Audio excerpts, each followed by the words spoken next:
Les choses qu'il ne faut jamais dire ou penser parce que je traite des patients avec des douleurs chroniques à toutes les semaines à la clinique. Salut tout le monde, Dr Boisvert, le chiropraticien. Évitez de dire qu'une des régions de votre corps est fragile. What? Le corps humain n'est absolument pas fragile, cependant, il pourrait être plus sensible.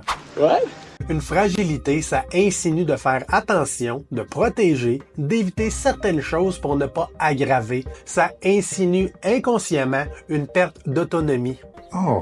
Via l'élimination progressive de toutes les choses qui pourraient la briser. Contrairement à la sensibilité, qui démontre un certain niveau d'acceptation, mais surtout qui ouvre la porte à l'amélioration progressive à travers le temps. Évitez de penser qu'il faut arrêter de s'entraîner ou de bouger avec une douleur. L'activité physique et l'entraînement dans la zone confort et confort sont les meilleurs outils pour rapidement reprendre le contrôle par vous-même. La sédentarité n'apportera qu'un faux sentiment de réconfort, de sécurité, qui va délayer considérablement le retour progressif au mouvement. Oh. Évitez de penser que si ça fait mal, ça vous fait du mal. La douleur est uniquement des signaux d'alerte du cerveau pour motiver des actions préventives de votre part temporairement. La douleur va vous indiquer les choses qui sont moins bien tolérées, mais aussi vous indiquer les choses qui vous font du bien. Avoir une vision positive de la douleur tout en respectant ses limites est la meilleure façon de la faire disparaître rapidement. Oh crap. Évitez de porter un intérêt à votre posture. Hold up. Constamment pensez que vos douleurs proviennent de pieds plats, d'une jambe plus courte que l'autre, d'un bassin pas haut niveau, Wait a minute. d'épaules recourbées, une bosse au cou, etc.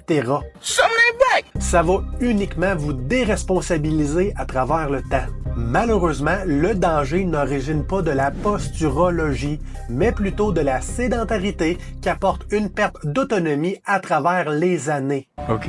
De la même façon, évitez de penser qu'il existe une position parfaite pour faire des exercices qui va vous éviter des blessures. Plus vous allez mettre des incertitudes entre vous et la remise en forme, et plus il sera difficile d'ouvrir la porte et amorcer le changement.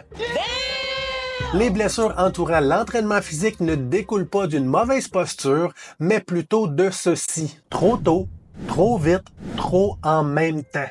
God damn it. Évitez de penser que vous avez un nerf de coincé ou une vertèbre de déplacée. Ça peut être banal, mais ce sont tous des termes qui vont progressivement vous retirer votre contrôle sur votre douleur. Bref, vous retirez votre autonomie. I can see that you're worried, and I just want to assure you, I am not human, and I cannot feel pain. Si c'est coincé, ça insinue que ça prend quelqu'un d'autre que vous pour le décoincer.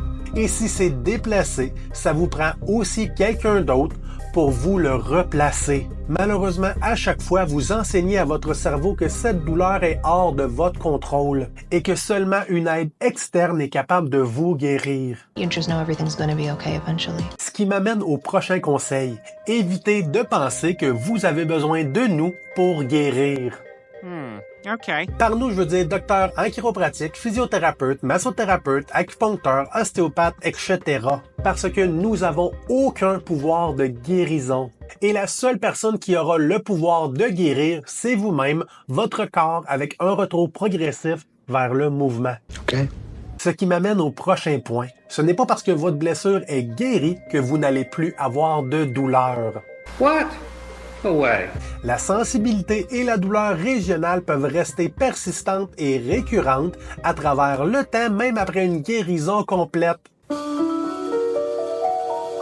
Parce que la douleur est un sujet complexe, qui se base sur son environnement, mais aussi sur la perception que vous avez sur celle-ci.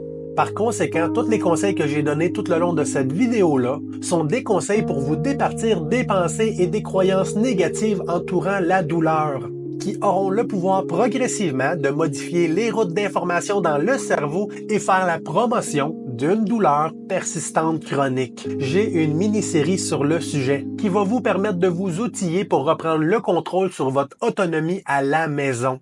Mais surtout, il ne faut surtout pas oublier de vous abonner et de cliquer sur la petite cloche pour être avisé de toutes nos capsules dans le futur. Le lien pour la mini-série devrait arriver live là, parce qu'une personne informée, c'est une personne en contrôle de sa santé.